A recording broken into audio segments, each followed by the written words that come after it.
Au lieu d'aller au bureau, je vais au fleuve. Tous ceux qui travaillent avec l'eau, à un certain moment donné, dans leur expérience, vont finir par dire « Moi, je travaille sur l'eau. Ça fait 20 ans que je travaille sur l'eau. Ça fait 30 ans que je suis sur l'eau. » Il y a comme une transformation dans leur discours qui se fait, que c'est un mode de vie. Le pilote maritime, c'est un expert de la navigation dans les eaux locales d'un endroit. Dans mon cas, c'est le fleuve Saint-Laurent dans le secteur Montréal à Trois-Rivières.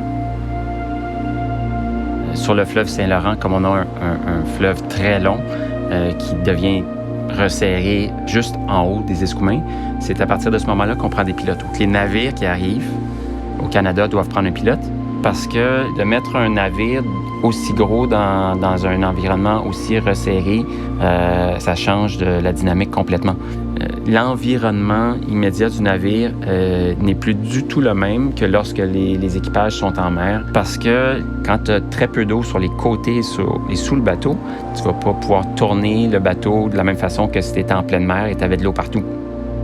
Si on rencontre d'autres navires, on doit savoir exactement où se placer pour leur laisser assez de place. Et évidemment, les saisons ici affectent beaucoup le type de navigation qu'on exécute dans le fleuve Saint-Laurent. Et les capitaines qui sont à bord des navires, qui naviguent partout sur la planète, ne peuvent pas connaître toutes les eaux qu'ils visitent comme le fond de leur poche. Alors quand ils arrivent dans un pays, ils embarquent des pilotes qui, eux, connaissent très bien les eaux locales. Et ça évite les accidents, les échouages, les incidents. Le capitaine, c'est lui qui est en charge du navire, de son équipage, de son cargo. C'est le patron ou la patronne de l'équipage à bord. Et le pilote maritime se rajoute à ça. Donc, je travaille avec le capitaine et ses officiers à bord du navire pour effectuer le transit puis amener le navire à bon port.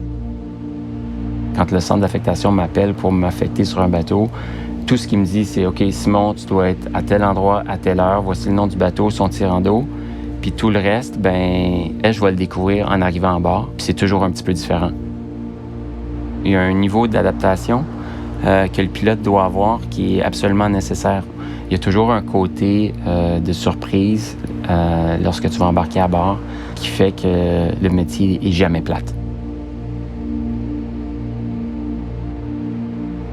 Moi, ce qui m'émerveille, c'est que tu pars d'un endroit, exemple, si je pars de Montréal, super urbain, où tu vois le stade, tu t'imagines le trafic en ville, les tours, puis soudainement, tu te retrouves en pleine nature.